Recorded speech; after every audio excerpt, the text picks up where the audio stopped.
जय माँ लक्ष्मी, जय प्रभु धनंतरी, जय प्रभु धनर देवता कुबेर। प्रिय बंधुगण, आपण मानक आम चैनल ओडिया प्रेरणा को स्वागत जनाउछु। आज पवित्र धनत्रयोदशी बा धनतेरस। आपण समस्त को धनतेरस हार्दिक शुभकामना। आसंतु धनतेरस पौराणिक व्रत कथा सुनिबा। मान्यता अनुसार एही दिन भगवान धनंतरी वैद्य समुद्र मंथन समय रे अमृत कलश धरी प्रकट होइथिले। सेथिपई धनत्रयोदशी दिन बासन जिनिस किनिबार परंपरा रहिछि।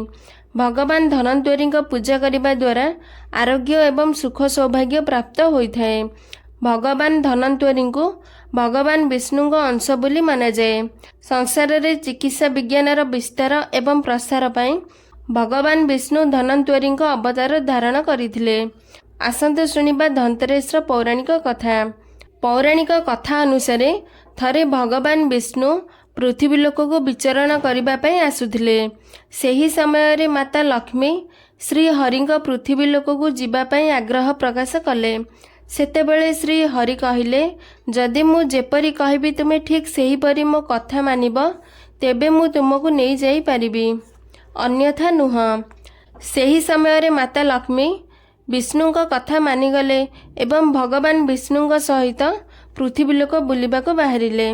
किछि समय पर एक स्थान रे पहुँची भगवान विष्णु माता लक्ष्मी को कहिले, जे पर्यंत मु न आसीछि तुमे एहिठारे रुह, मु दक्षिण दिग आड़क जाउछि, तुमे सेही दिग आड़क जीव नाही। भगवान विष्णु जीवा परे माता लक्ष्मी चिंता कले जे दक्षिण दिगरे एपरी कौन अछि जेउथपाई भगवान विष्णु मते जीवाको मना करिसंती, किंतु भगवान स्वयं सेठाकू चलीगले। माता लक्ष्मी रही न पारी जेपरी भगवान विष्णु आगको बढ़िले, देवी लक्ष्मी मध्य तांका पछे पछे जीवाको लागिले। किछि बाट जीवा परे माता लक्ष्मी सोरिष फूलरे परिपूर्ण एक सोरिष खेत देखिले। सोरिष फूलर सौंदर्य देखि माता लक्ष्मी मंत्रमुग्ध होई गोटे फूल तोली निजको श्रृंगार करिबा परे आगको बढ़िले।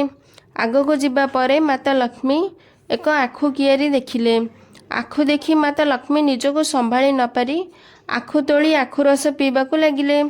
सेही समय रे भगवान विष्णु आसी यह सब देखि माता लक्ष्मी ऊपर क्रोधित होइगले एवं माता लक्ष्मी को अभिशाप दे कहिले, हे देवी, तुमे जो कृषकर क्षेत्रु फूल एवं आखु चोरी करिछ, तुमको सेही कृषक घरे रही 12 वर्ष पर्यंत तांकर सेवा करने को पड़िबो। एतिकी कही भगवान विष्णु क्षीरसागर को चलीगले।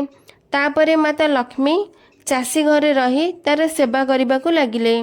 देवी लक्ष्मी जड़े गरीब महिलार रूप धारण करी सेही चाषी घर को जाती। चाषी मध्य माता लक्ष्मी को निज झियो भली निज घरे रखिबाको राजी होइगले। एही प्रकार देवी लक्ष्मी चाषी घरे बास करिबारु चाषीर घर धन धान्य रे भरीगला।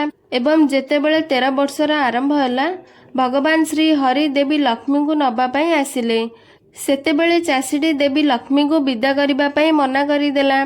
सेतेबेले भगवान श्री हरि चाषी को बुझेबाको लागिले जे माँ लक्ष्मी केउठारे मध्य गोटिए जगार स्थिर होई रही परिबे नाही, किंतु चाषीटी किछि भी सुनिबाको किंबा किछि ग्रहण करिबाको प्रस्तुत नथिला।